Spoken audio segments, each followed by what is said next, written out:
So Kevin, I'm sold. I mean, clearly having fully engaged employees and being fully engaged ourselves is the other thing to remember, is a benefit all the way around. Is there some secret formula, a secret recipe for this?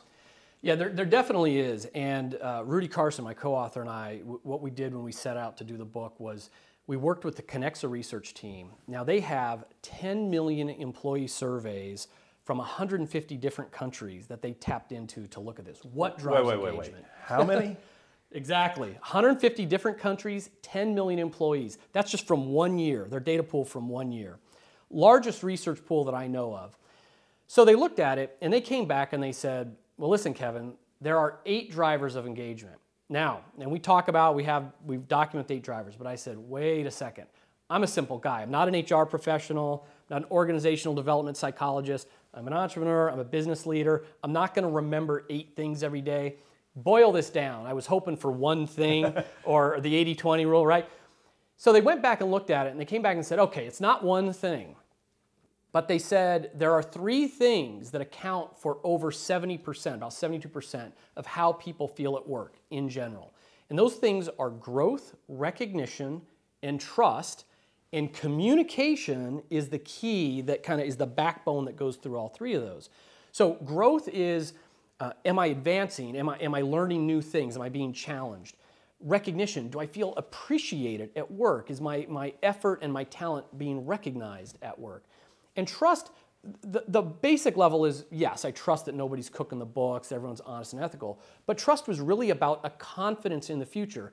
I trust that the leadership is going to get us to our goals. We're going to climb the mountain together. I trust that our leaders are solid. They're going to get us to our goals. So now I have a terrible memory, so I started thinking about, all right, we need to communicate growth, recognition, and trust. And if you think about the first letters of those words, G, R, T, it kind of spells the word great. So I say great leaders communicate growth, recognition, and trust. That's the way I remember those 3 things. So Kevin, that's pretty interesting. You talk about if you want to change something, you have to measure it. How do you measure something like this? Yeah, so that's exactly right. I think employee engagement should be treated just like any other major business initiative. You want to hold people accountable and measure results. So you do this through employee surveys. And at the very least, you need to do them at least once a year. I like to do them every 6 months. If it's beyond annual, then there's too much variability in that. So look, if you're in a bigger company, there's a lot of consulting firms out there that you can hire to do an employee engagement survey for you.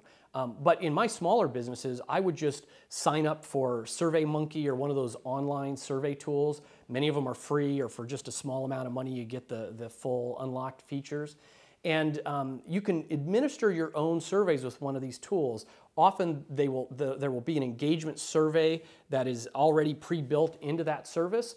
Or I offer a handful of questions that you can use in your own surveys to administer it yourself.